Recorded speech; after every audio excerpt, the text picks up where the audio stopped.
Now, has the Metro Manila Development Authority prepared sufficiently for the heavy traffic that commuters will face with the implementation of several infrastructure projects in Metro Manila? These projects are part of the overall program which will address the flow of people and transportation in the future. And joining us tonight on NewsLife is Ms. Corazon Jimenez, the General Manager of the Metro Manila Development Authority. Good evening, ma'am, and welcome to NewsLife.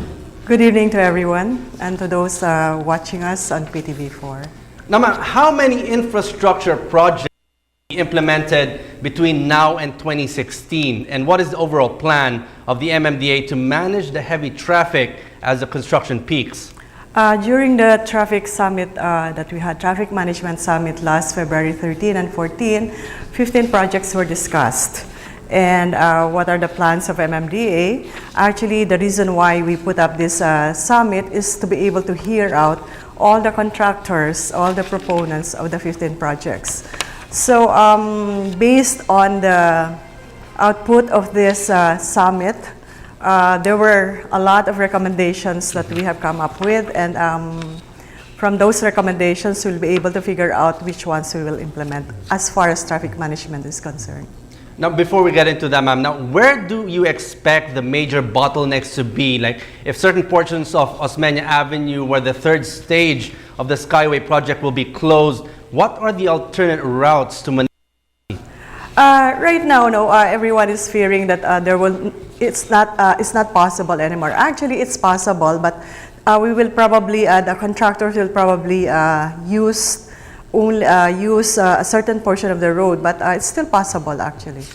Now, ma'am, during the summit you were talking about earlier, now how do you cut the volume of traffic in areas where the construction will be heavy? Like, will the number coding be implemented in all major road networks? And what about a truck ban for certain hours in Manila where a lot of vehicles will be passing through these areas? Yes, with reference to the truck ban, we're still, we have to discuss that seriously, especially City of Manila has a truck ban, and it's something like an all day, 5 a.m. to 9 p.m.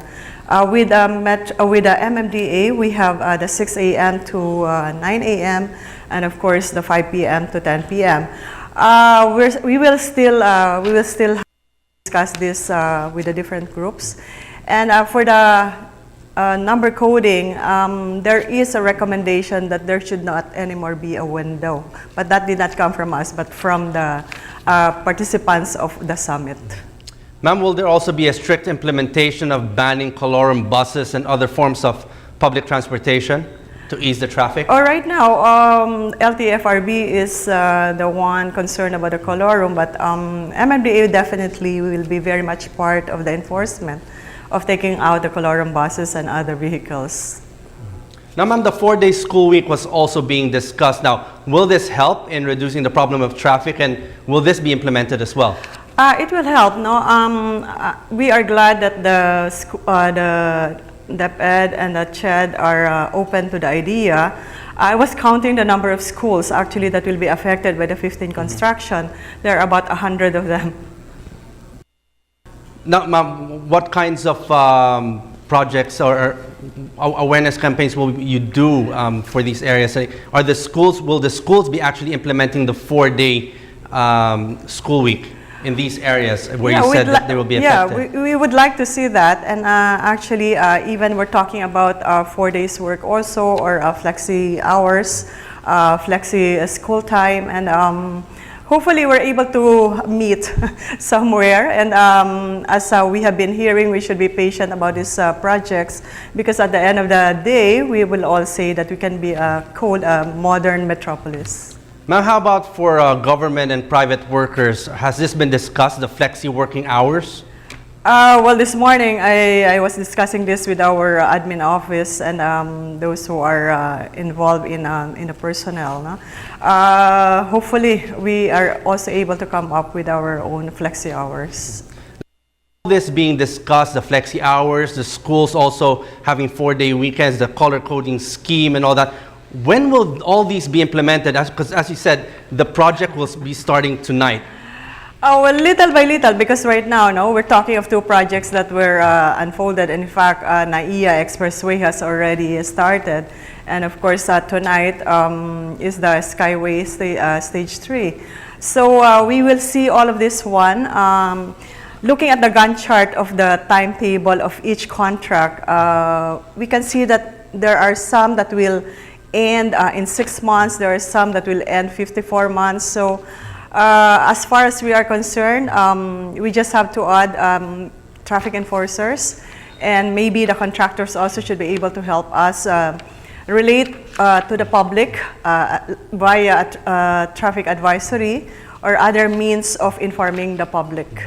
Now, as we all know, this time span of projects seem pretty long. Now, what other plans do you have, MMDA and with all the government agencies also to have in place to prevent traffic jams in these areas?